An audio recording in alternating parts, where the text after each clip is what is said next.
தினம்தோறும் விளக்கேற்ற நல்ல எண்ணெய் இதயம் நல்லெண்ணெய்.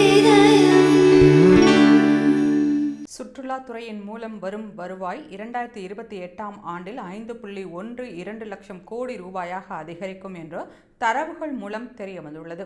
இது குறித்து IANS நிறுவனம் செய்தி வெளியிட்டுள்ளது. அதன்படி இந்தியாவிலேயே அதிக உள்நாட்டு சுற்றுலா பயணிகள் பயணித்த மாநிலங்களில் உத்தரப்பிரதேசம் முதலிடத்தில் இருக்கிறது. 2ஆம் இடத்தில் தமிழகம் இருக்கிறது. வெளிநாட்டு சுற்றுலா பயணிகள் பயணம் செய்த மாநிலங்களில் மகாராஷ்டிராவும் குஜராத்தும் முதல் 2 இடங்களில் இருக்கின்றன. இப்போது இந்தியாவில் உள்நாட்டில் சுற்றுலா செல்லும் பார்வையாளர்களின் எண்ணிக்கை 250 கோடியாக இருக்கிறது. வரும் 2030ஆம் ஆண்டிற்குள் இது 520 கோடியாக அதிகரிக்கும். இது சுமார் 13.4% அதிகரிப்பாகும். மக்களின் கைகளில் அதிக பணம் புழக்கத்தில் இருப்பதை இது காட்டுகிறது. 2019ஆம் ஆண்டு உள்நாட்டு சுற்றுலா பயணிகள் 12.7 லட்சம் கோடி ரூபாய் செலவு செய்தனர்.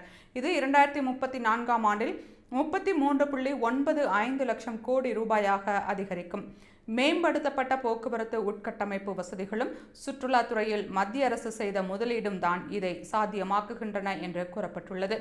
இந்தியாவிற்குள் விமானம் மூலம் பயணம் செய்யும் மக்களின் எண்ணிக்கை 37 கோடியிலிருந்து 69 கோடியாக அதிகரித்துள்ளது என்றும், ஆயுர்வேத மருத்துவ முறை, யோகா பயிற்சி மையங்கள் போன்றவை சுற்றுலாத்துறையின் வளர்ச்சிக்கு உதவுகின்றன என்றும் தரவுகள் மூலம் தெரிய வந்துள்ளது.